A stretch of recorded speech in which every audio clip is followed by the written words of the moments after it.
dati. Palitan mo na yan. Pinaki. Oh, wait lang. Okay, here we go. I'm done trying out the Hey, next harangan mo best naman. AI thing for work. Ng kamote, daming harang ni attorney. Okay, here we go. Merry Christmas. So, mga amigas, sa aking mga kumpanyeros at kumpanyeras, magandang gabi po sa inyong lahat. Buenas noches, mga amigos, mga amigas. Ngayon po ay titingnan natin itong legal na implikasyon ng rally na Iglesia ni Cristo na hanggang ngayon ay isinasagawa dyan sa Luneta Park, na ang kanilang layunin ay manawagan para sa transparency, accountability at justice laban sa korupsyon sa pamahalaan. Nangangati ang aking ilok. Pinakakaalala po yata sa akin. So, hindi natin maiwasan na may mga pumupuna sa rally na yan. Dahil yung iba sinasabi ay baka daw gamitin lang ang Iglesia ni Cristo na isang instrumento para magkaroon ng destabilisasyon sa ating bansa. Palagay ko naman hindi. So ito yung tatalakayin natin ngayon. Paano ba ipinagtatanggol ng Iglesia ni Cristo ang kanilang pagtitipon laban sa akusasyong destabilisasyon sa pamamagitan ng pagpapatibay ng kanilang tunay na layunin? So ipaliwanag natin, ano ba yung binibigay na proteksyon ng ating saligang batas? No, ano ba ang nagiging batayan ng ating konstitusyon dito? Kung sakasakaling may mga ganitong pagtitipon, may mga ganitong klaseng rally at panawagan sa ating pamahalaan, ano ba ang partikular na batas na nagsasaad na sila ay protektado sa ganitong klaseng pagkilos? Alam niyo yung pagpunas sa mga tiwaling opisyal at ang panawagan para sa kanilang pagpaparusa. Ayan po ay isang legal at esensyal na bahagi ng isang demokrasya. Hindi mo mapipigilan ang taong bayan na magsalita laban sa mga public servants kung nakikita mong nagkakamali na di ba? At maliban na lamang kung ang iyong mga protesta o rally ay lumalabas ng illegal, nagkakaroon na ng pag-aalsa at meron ng kasamang paghawak ng armas o panawagan sa taong bayan na magalit, magkaroon ng hatred. Yan, medyo may kulay na ng konting illegality pag ganun. So yung kanila naman kasi panawagan para sa justice, panawagan sa transparency, panawagan sa accountability. Yung kasing pag-aalsa upang makamit ang layunin sa pamamagitan ng puwersa o paraang labas sa batas, hindi po pwede yan, no? At bawal po yan.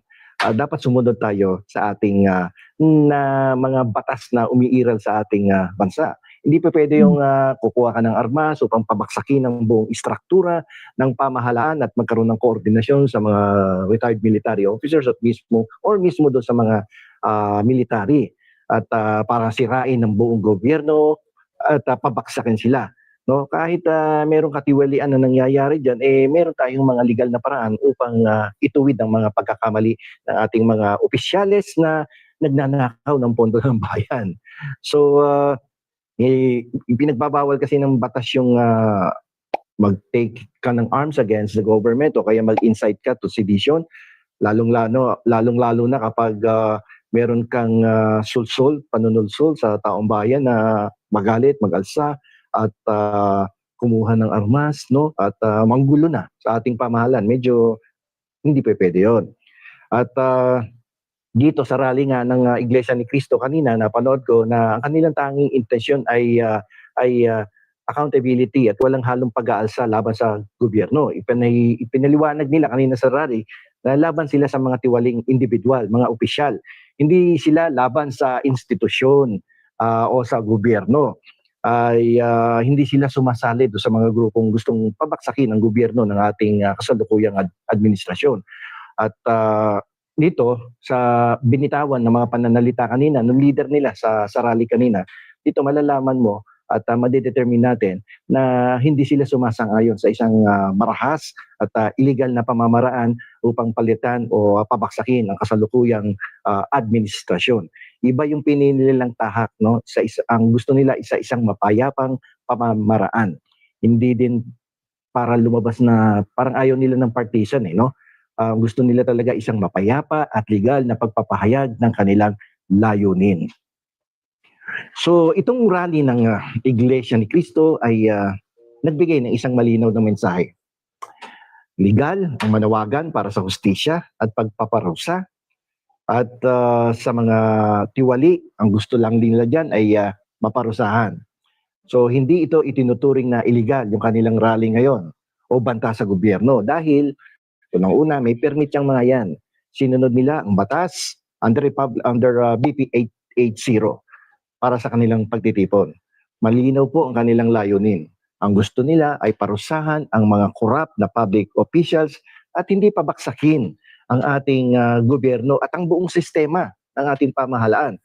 Ang panawagan para sa justice ay nangangahulugang gusto nilang gumana ang batas, hindi labagin ang batas. Sila mismo ang nagbabantay sa pagpigil sa ibang politikal na grupo na sumali. Pinakita nilang ang kanilang intensyon ay malinis at hindi politikal na pakana para mag-destabilize. Kasi kanina pinigilan nila yung mga Duterte group na sumali sa grupo nila. So sa madaling salita, ang kalayaan sa pagsasalita at pagtitipon ay sapat na proteksyon laban sa anumang akusasyon. Legal at tama ang paggamit ng kanilang boses para ipagtanggol ang bayan. Walang krimen, walang illegal activities, walang masasangsang na pananalita. Dahil ang gusto nila ay ayusin ang gobyerno, hindi sirain at hindi pabaksakin.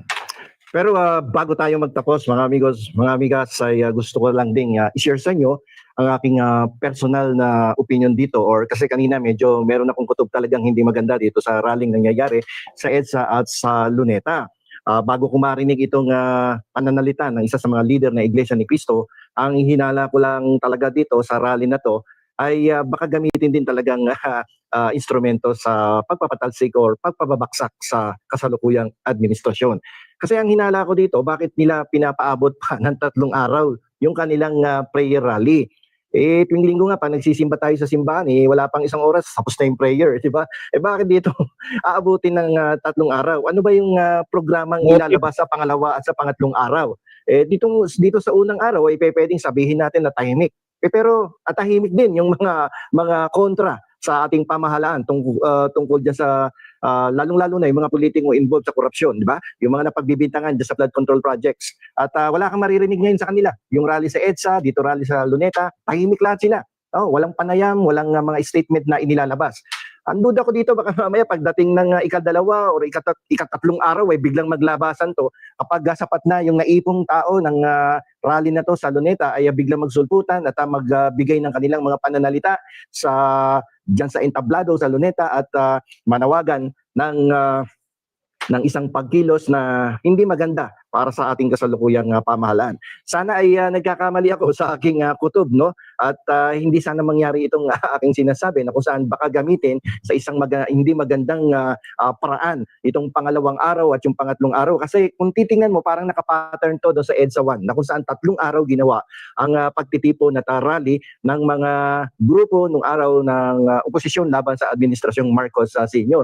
Parang ginagaya nila yung sistemang ginawa doon. Ang kaibahan nga lamang dito sa rally na to ay itong rally na to ngayon sa Luneta ay well organized, well funded at talagang makikita mo truck at mga sari-saring sasakyan na talagang may lulan ng mga sinundong mga magpoprotesta o magrarally sa Luneta. Hindi katulad namin noong 1986, talagang nanawagan lang si Cardinal Sin na kami ay magtipon-tipon dyan sa Cubao at iba pang parte ng Metro Manila at kami naglabasan at lakad lang talaga, walang bus, walang mga sasakyan na nanundo, lahat ng galing sa south, galing sa norte, galing sa eastern part of Metro Manila, lahat naglalakad at nagtipon-tipon talaga dyan sa ngayon ay tinatawag na EDSA Shrine na yan, yung People Power Monument. Walang nag-imbita kundi isang tao lamang na maimpluwensya, si Cardinal Sin, at sinundan na din ito ni Butch Aquino. Sana nagkakamali ako, sana wag mangyari ang aking mga hinala. So, itong rally ng Iglesia ni Cristo ay nagbigay ng isang malinaw na mensahe. Legal ang manawagan para sa hustisya at pagpaparusa. At sa mga tiwali, ang gusto lang din nila dyan ay maparusahan. So hindi ito itinuturing na illegal yung kanilang rally ngayon o banta sa gobyerno dahil unang-una may permit yung mga yan. Sinunod nila ang batas under BP 880 para sa kanilang pagtitipon. Malinaw po ang kanilang layunin.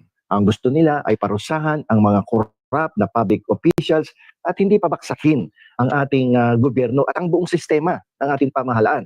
Ang panawagan para sa justice ay nangangahulugang gusto nilang gumana ang batas, hindi labagin ang batas. Sila mismo ang nagbabantay sa pagpigil sa ibang politikal na grupo na sumali. Pinakita nilang ang kanilang intensyon ay malinis at hindi politikal na pakana para mag-destabilize. Kasi kanina pinigilan nila yung mga Duterte group na sumali sa grupo nila. So sa madaling salita, ang kalayaan sa pagsasalita at pagtitipon ay sapat na proteksyon laban sa anumang akusasyon. Legal at tama ang paggamit ng kanilang boses para ipagtanggol ang bayan. Walang krimen, walang illegal activities, walang masasangsang na pananalita. Dahil ang gusto nila ay ayusin ang gobyerno, hindi sirain at hindi pabaksakin. So, dito na lang po, ako po ang inyong lingkod, Attorney Rene Bueno. Attorney Beno. Grabe, attorney. Actually, attorney, nag-declare na po na hindi na itutuloy bukas. Pinauwi na sila ngayon kasi naramdaman nilang pagod na itong mga kapatid natin dito sa iglesia. Pag last topic dito kay silipin natin si Risa Hontiveros. Meron siyang update, ma'am, sa